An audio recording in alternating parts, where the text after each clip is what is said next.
Every step into Kauka's farm is littered with drying brown coffee beans. He's been at the business of growing coffee for over 10 years, and his coffee is brewed in some of the exotic shops around the world. But the sentiment from him and other farmers is the same. A farmer gets so much tired, but what he gets is not equivalent to which energy has gone. Coffee is a major cash crop grown in Mbale and the wider eastern region. But the coffee chain, as it is set up, has not been working for farmers. I sell it just to middlemen at a price of 6,000. Many, like Kauka, have now only one buyer for the unprocessed coffee, the middleman whose pay is paltry. I use mostly on school fees, on clothing, medical, and other small family things that would come in.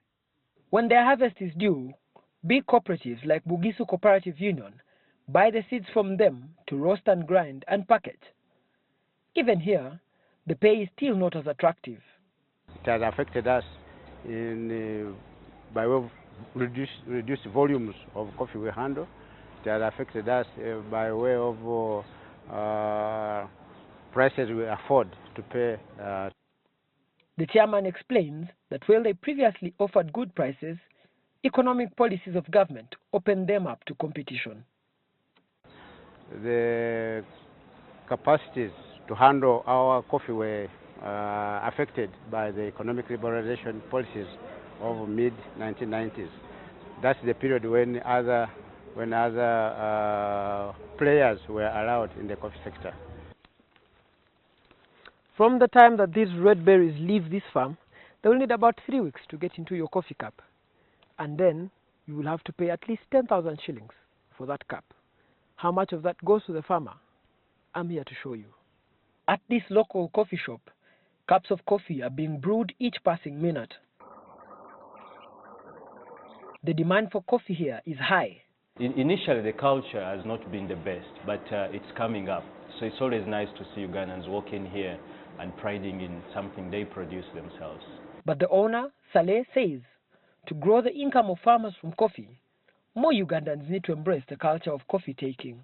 But if we can see Ugandans, more and more Ugandans taking their coffee in their homes, then we are trying to cast a vote and sending a message to the buyer out there that you can't take our coffee out of this country unless you're paying us a better price than what the local person is paying. Let me tell you a bit about the power of this coffee cup. Uganda exports 20 million kilograms worth of coffee every month.